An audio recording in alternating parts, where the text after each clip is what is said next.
everyone! So ngayon tuturuan ko kayo, nakita nyo naman sa title, tuturuan ko kayo kung paano mag-connect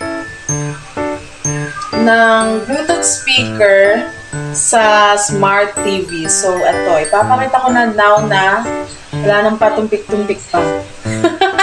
Kasi ang tagal ko rin to na-discover. Ang tagal ko nang may Bluetooth speaker pero ngayon lang ako nakakonect sa TV. So, game na natin. Bubuksan nyo yung Bluetooth speaker nyo. Kahit anong Bluetooth speaker yan.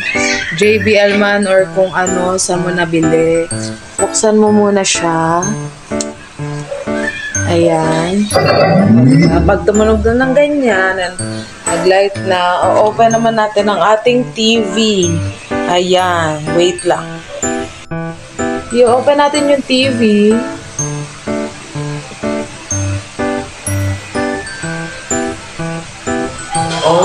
Ayan, di ba hindi pa nakakonect? Ayan.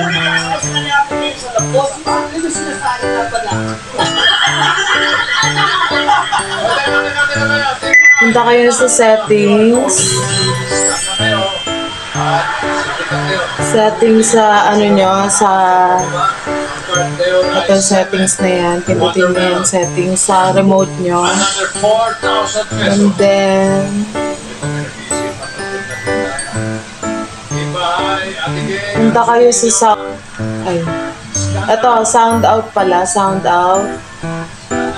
Ayan. Ano yun yung Bluetooth device? Bluetooth device. Tapos device selection. Device selection. And then, ayan. Kung ano yung name ng speaker nyo.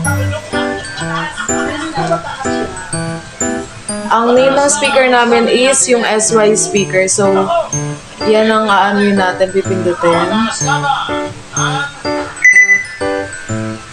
Oh, diba? Paired na siya. Pwede na kayo mag-ano. Please.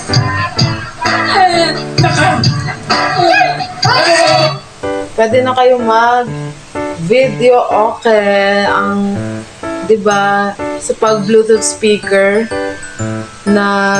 ang ginagamit lang natin is cellphone, maliit. Ang hirap basahin ng mga lyrics. So ngayon, itatry natin siya. Magkakaraoke tayo. For the go na.